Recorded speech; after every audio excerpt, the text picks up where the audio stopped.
Buongiorno a tutti ragazzi e bentornati sul mio canale. Nel video di oggi andiamo a vedere assieme che cosa sono questi ponti, cosa sono questi bridge da utilizzare tra diversi chain, perché vengono utilizzati e poi andiamo a vedere un bridge secondo me molto utile e fatto davvero bene. Sto parlando di Wormhole, che ci permette di operare, di scambiare token, criptovalute, NFT tra Terra, Solana, Ethereum e Binance Smart Chain, tutto con pochi semplici click. Andiamo a vedere il loro funzionamento dopo la sigla.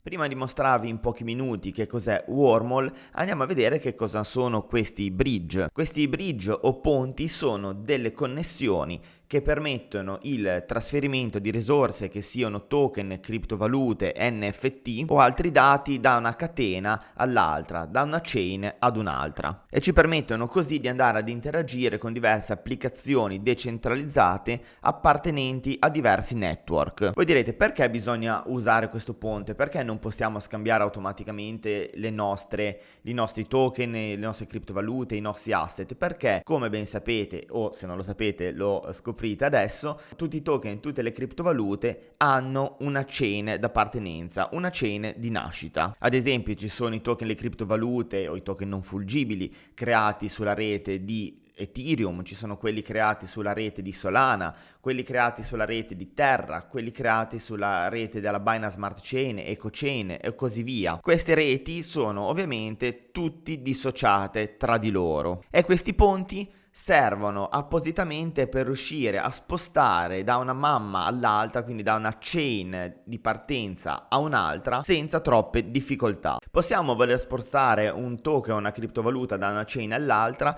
per utilizzare un DEX piuttosto che un altro, oppure per spostare quel quantitativo di token o criptovalute sfruttando una chain più economica, quindi andando a pagare meno fee e utilizzando una velocità maggiore. Quindi i bridge sono fondamentali per riuscire a far sì che noi utenti possiamo connettere i nostri asset a diverse chain senza troppe difficoltà. Andiamo sull'indirizzo wormholebridge.com e andiamo a vedere che cos'è questo fantastico bridge. È un ponte creato per Solana e permette la connessione tra diverse blockchain. Come sapete, lo spostare dei token, delle criptovalute da una chain all'altra molte volte può richiedere diversi bridge e una conoscenza specifica dei bridge da poter utilizzare. Wormhole cerca di risolvere queste problematiche e infatti è possibile utilizzare le chain principali, ovvero scambiare token o criptovalute da Solana a Terra, Ethereum e Binance Smart Chain, tutto in un unico luogo. Arrivati a questa schermata dove possiamo andare a scegliere le risorse, quindi le chain,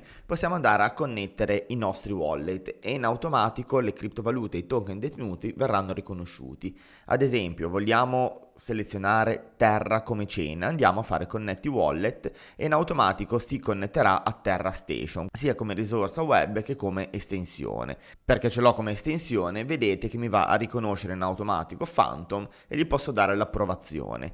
Cliccando su Ethereum andrò a connettere il mio MetaMask e anche qui basta dare l'autorizzazione e vedete che ho connesso MetaMask a Wormhole. Ora, non avendo fonti a sufficienza su Ethereum per potergli pagare le fee di un'eventuale transazione, vedete che il bridge mi sta avvisando che ho appunto delle quantità di Ethereum troppo basso e potrei non riuscire a pagare le fee di transazione. Supponiamo di voler spostare dei token che abbiamo su Terra, qua sotto alla voce seleziona token apparirà l'elenco completo dei token delle criptovalute che deteniamo sul portafoglio di Terra. Noi possiamo selezionare un qualsiasi token o qualsiasi cripto, la evidenziamo, selezioniamo l'ammontare che vogliamo trasferire, clicchiamo su Next e andiamo a selezionare la chain di ricezione, mettiamo in questo caso Ethereum.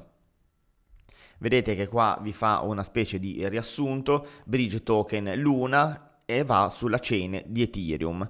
Poi cliccando su Next ovviamente si va a compilare i form richiesti fino al trasferimento. Supponiamo invece di voler spostare Luna sulla chain di Solana, vedete che vi dice che questa associazione non esiste, vuol dire che inviando Luna direttamente a Solana potrebbe non venire riconosciuto in automatico il token all'interno di Phantom Wallet. Però se noi andiamo a fare creare associazione, in automatico vedete che va ad aprire Phantom Wallet e ci chiede la possibilità di andare a listare Luna all'interno di Phantom. Ovviamente noi paghiamo una piccolissima fee, facciamo approva, gli diamo il tempo di creare l'associazione e da lì noi potremo andare a spostare i nostri Luna direttamente sulla chain di Solana. Allo stesso modo, oltre token e criptovalute, noi possiamo andare a spostare gli NFT. Al momento le catene supportate per gli NFT sono quelle di Solana, Ethereum e Binance Smart Chain. Allo stesso modo, come spostiamo i token e le cripto, andiamo a selezionare una chain, selezioniamo il portafoglio, lo connettiamo, andiamo a selezionare in questo caso l'NFT e poi andiamo a compilare i form come abbiamo visto prima per poter scambiare i token non fungibili da una chain all'altra. Visto che non ho NFT da potervi mostrare come scambiarle, userò le immagini disponibili sulle FAQ di Wormhole.